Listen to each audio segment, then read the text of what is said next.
get to go back and talk about trauma academia, everyone. You have no idea how happy that makes me.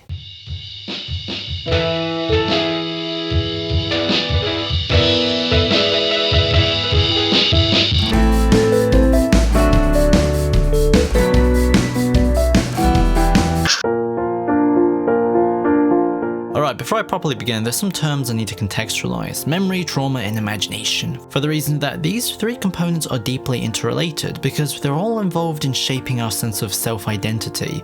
Trauma is when an experience is so deeply painful that it contradicts the very narrative which our identities are built on.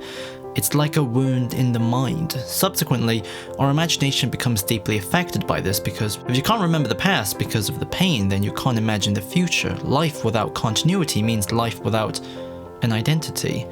As Emily Keightley and Michael Pickering said in Remembered Experiences is constitutive of our successive selves, as these inform our sense of identity through time.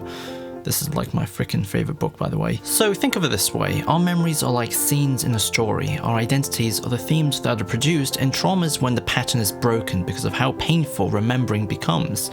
Therefore, our imagination loses its ability to imagine what happens next or how to process the past. I'm completely butchering the literature, by the way. As a result, building a new story, a new continuity that appropriates these painful, compromised pieces is often the key to overcoming it.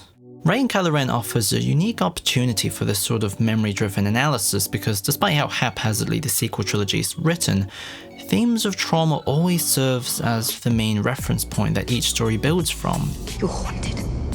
You can't stop the same you did to your father. Therefore, each film explores the process of psychological healing and different ways to appropriate the past for the purpose of present-day identity construction, even if it's then contradicted by the next one. You're his granddaughter. As a result, the purpose of this essay is to contextualize Rey and Kylo Ren's arcs in a broader academic context, because I just really want an excuse to go back and reread some of my favorite research papers. Additionally, of course, I'll be referring back to the monomyth again to select narrative beats for analysis, but don't worry, I'm going to avoid rereading the most overused descriptions again, so, hopefully it'll be relatively interesting. Collectively, the sequel trilogy centers around the conflict of fighting the past. Rey's introductory bored but looking off to the distance scene is directly designed to oppose Luke Skywalker's, where he originally looked off into the binary sunset. Wanting to leave home, Rey sits in the dirt, waiting for home to come back to her. And when she puts on the X-Wing helmet with the dirty visor, it shows that she's found solace in her imagination, shaped by a need to decorate a hole in her life. This is also spotlighted when Rey sees a green planet for the first time. Her capacity to interpret the world is extremely limited. I didn't know there was this much green in the whole galaxy. For Kylo Ren, he similarly inverts Luke Skywalker's tropes by coming from the same place as him, as a traditional Arthurian-type hero who inherits a powerful name, a mentor, and is destined to be important. Not necessarily because he earned it, but because it's his birthright. I'm being torn apart.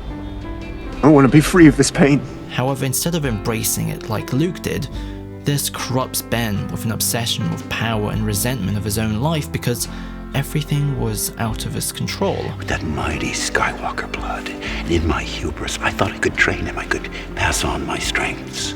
Consequently, when these characters meet, Kylo Ren is deeply frustrated with Rey for the reason that, despite growing up with all of these advantages, she's more talented with the Force, has superior wits and fighting skills because she learned from life, growing up alone on a planet filled with murderers, thieves, and criminals. That library contained nothing that the girl Rey does not already possess. Resisted you? She is strong with the Force. Untrained but stronger than she knows. So the dynamic ends up kinda like in school when one of the children is the offspring of one of the teachers, and they get easily jealous when the more talented kid gets more compliments and attention in class by their parents. However, they're both equally resentful of their positions. Rey turns down both Han and Master Kanata when given the opportunity to start her journey. Jakku? I've already been away too long. And Kylo Ren tearfully rejects his own father. Therefore, the main narrative stage that defines this first act is the refusal of the call stage, where the hero rejects change due to a sense of insecurity, fear, and obligation. Paraphrase from page 49. The limitation here comes from how the pain from their past has foreclosed their ability to imagine a new life that is different from the traumatic rupture. As Emily Keightley and Michael Pickering argued, by the way, not in the mnemonic imagination, but from one of their different essays, traumatic features is marked by repetitive behaviour because the relationship with the past is uncontrollable. The victim is not authoring themselves as an active agent of their memories, but as simply handlers of involuntary painful memories. Paraphrase from page 245. But this begins to change for the reason that Last Jedi builds their second acts around the apotheosis stage, where the hero achieves wisdom by reconciling with the existence of opposites.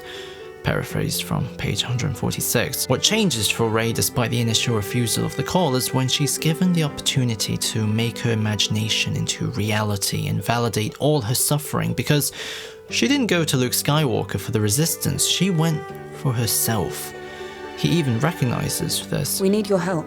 The First Order's become unstoppable. Why are you here? So when she enters the pit and it's revealed that there's nothing waiting for her on the other side, she's forced to confront the truth. The hope she lived on was a lie, and the narrative she built for her identity was merely a manifestation of her childhood wish. Your parents threw you away like garbage. They didn't. They did. But you can't stop needing them. Kylo Ren psychologically resides on the other end of this process. He has killed his father, but it didn't make him feel any more powerful or less painful, only more emotionally limited, because he's serving Snoke more closely now, who's a generic villain, not just because he's a bold dude in a robe, but as an entity, he represents the very simplistic legacy that he's actively trying to escape. I've given everything I have to the dark side. Take that ridiculous thing off. It's very meta, but Kylo Ren and Rey are connected through the Force, and it's through their relationship that they begin to heal, for the reason that as they try to reinvent each other into what they want, they begin to reinvent themselves with this new shared narrative.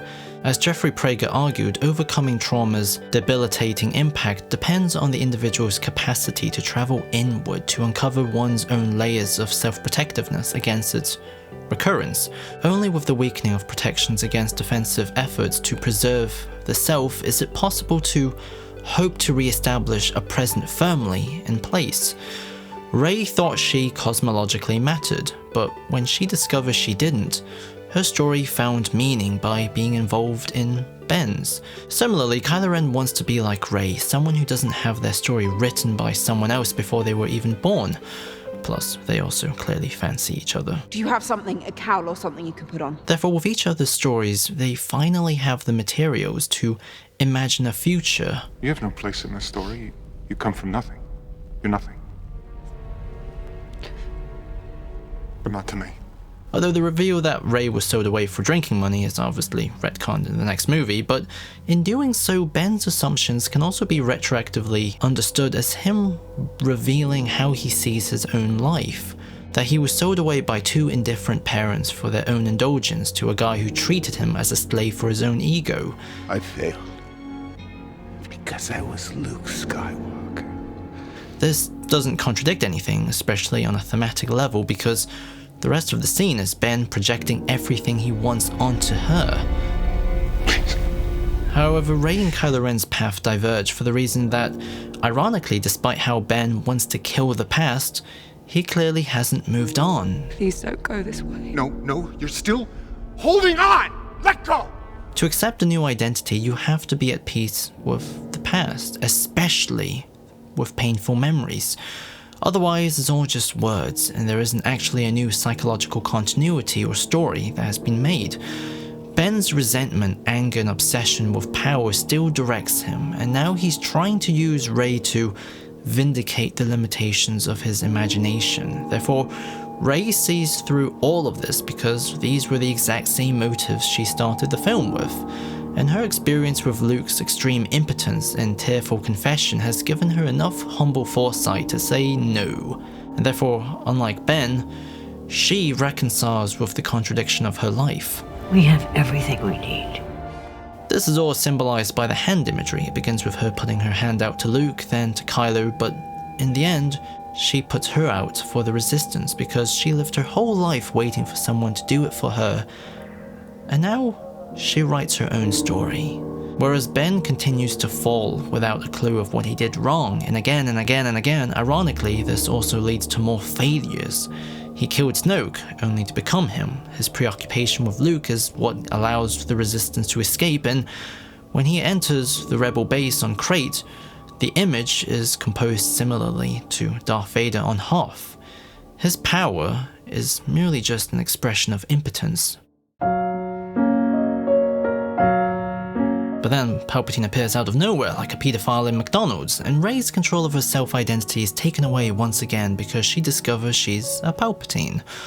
On one hand, this is a pretty horrible reveal designed to replace Rey from nowhere, so then some boomers can go, oh, I remember that, but on the other hand, Terrio and Abrams were, I hesitate to say it, but smart enough to give it a different narrative function, because this is not Act 2, Stage 10, the Apotheosis, but Act 3, Stage 15, Crossing of the Return Threshold, where the hero returns to where they started and struggles to hold on to their newfounded wisdom.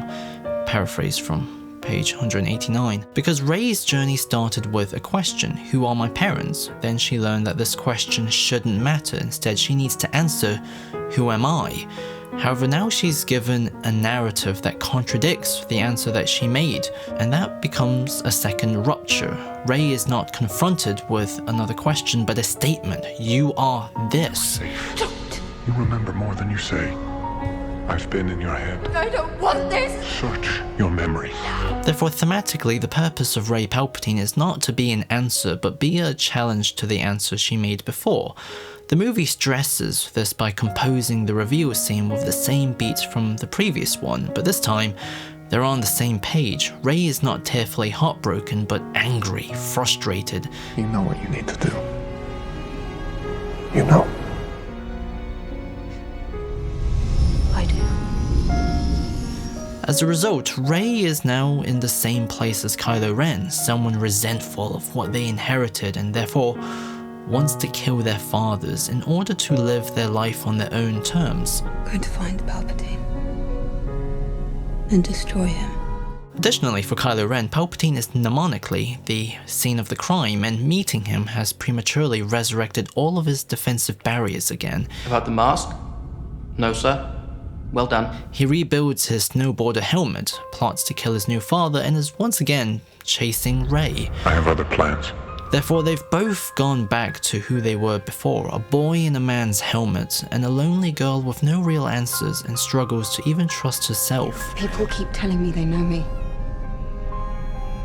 I'm afraid no one does. But what snaps them out of it is Leia. She's the one thing from Ben's past that he couldn't kill, and where Luke held a mirror for Rey, Leia was an idol that Rey looked up to, so when she dies trying to stop the fighting, all of a sudden, they're forced to review their lives. For Ben, he relives the memory of his father's death, but this time gives it a good ending. He overcomes his trauma finally, while Rey attempts to follow in Luke's footsteps and traps herself on his island. Luke failed Ben, now Rey failed Leia. The cycle carries on. Except just as Rey reviewed Luke's life in the last film, now Luke reviews hers. Yes, the most hated man in the galaxy, but you saw there was conflict inside him. You believed that he wasn't gone, that he could be turned. Because she saw your spirit, your heart. So Rey takes Leia's lightsabers and perseveres on, reclaiming the lessons she learned from before. Consequently, Palpatine is not a person but an idea in the story. He's more or less thematized as the symbolic equivalent of the empty Jakku horizon, because even when Rey stopped blinding herself to reality, reality still limits her vision. This is highlighted when Palpatine taunts her. You are nothing. A scavenger girl is no match for the power in me. Therefore, by defeating him with the approval of all the Jedi, Rey finally accepts herself enough to imagine a self-identity that is more than what she didn't have. Not her missing parents, creepy boyfriend, or a life without inherited meaning. She defines herself by status she chose. I'm all the Jedi. While Ben joins in and then dies to resurrect her, before sharing a kiss. Ben's new identity may lasted for only a few hours, but it had an entire lifetime of value because he lived his life as a slave to the past, but now dies with the love of a future. Rey is also a Skywalker in the sense that the love she had for the legend of Luke, Han, and the X-Wing helmet is now shared with herself. There's a place for her in her own imagination, finally. However, there's also a more literal theory where Ben's soul now actively resides inside Rey because he transferred his life into her, which is why he doesn't have a Force ghost, and it brings into reality Palpatine's line. The power of two restores the one. Therefore, Rey is literally a Skywalker because she carries the bloodline now. So who knows, like the original trilogy, they're probably going to make a lot of money from books that rationalize this stuff, so I'm just going to stick with the mnemonic interpretation right now, because it's more relevant and fun for this sort of inductive analysis.